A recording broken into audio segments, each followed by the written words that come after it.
നമ്മൾ കോടതി വിധി വന്നിട്ട് പിന്നെ ഒരു കോംപ്രമൈസ് ഫോർമുലയ്ക്ക് വേണ്ടി നമ്മൾ നിൽക്കുക എന്ന് പറഞ്ഞു കഴിഞ്ഞാൽ പിന്നെ കേസ് നടത്തിയതിന്റെ പ്രയോജനമില്ല, പിന്നെ കേസ് പ്രയോജനമൊന്നുമില്ല. അപ്പോൾ അതുകൊണ്ട് ഞങ്ങളുടെ സ്റ്റാൻഡിൽ ഉറച്ചു നിൽക്കുന്നു. കോടതി വിധി അത് ഇൻ ലെറ്റർ ആൻഡ് സ്പിരിറ്റ് അതനുസരിച്ച് പ്രോപ്പർട്ടിയുടെ അവകാശികൾ ഞങ്ങളാണ്.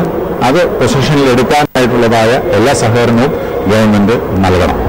അംഗങ്ങളുടെ ആത്മീയ ആവശ്യങ്ങൾ നിറവേറ്റാൻ സൗകര്യമൊരുക്കണമെന്ന ആവശ്യത്തിൽ നിന്ന് പിന്നോട്ട് പോകാനില്ലെന്ന് യാക്കോബായ വിഭാഗം സുന്നഹദോ സെക്രട്ടറി ജോസഫ് മാർ ഗ്രിഗോറിയോസ് വ്യക്തമാക്കി. ഞങ്ങളുടെ ആവശ്യം നീതി അല്ല എന്ന് ഈ സമൂഹം പറയുകയാണെങ്കിൽ ഞങ്ങൾ എല്ലാം ഉപേക്ഷിക്കാൻ ഒരുപക്ഷെ തയ്യാറാകേണ്ടി വരുമായിരിക്കാം. പക്ഷേങ്കിൽ 2000 ഇടവകയിൽ 1600 കുടുംബങ്ങൾ ഞങ്ങൾ ആണെന്ന് ഞങ്ങൾ പറയുമ്പോൾ അതല്ല എന്ന് മറിച്ച് പറയുന്നുണ്ട് എങ്കിൽ ഇവിടെ ഒരു സംവിധാനമുണ്ട്, ഒരു ഹിതപരിശോധന നടത്താനായിട്ട്. അത് നടത്തിയിട്ട് പറയട്ടെ, ഞങ്ങൾക്ക് 500 ഫാമിലി പേര് ഞങ്ങളില്ല എന്ന് പറയുന്നുവെങ്കിൽ ഞങ്ങൾ പൂർണ്ണമായിട്ടും പിന്മാറിക്കൊള്ളാം. ഒരു അവകാശവും ഞങ്ങൾക്ക് വേണ്ട. കോടതി വിധി നടപ്പിലാക്കിയാൽ പള്ളി പൂർണ്ണമായും മറുവിഭാഗത്തിന്റെ അധീനതയിലാവുമെന്ന ആശങ്കയുണ്ടെന്നും അദ്ദേഹം പറഞ്ഞു.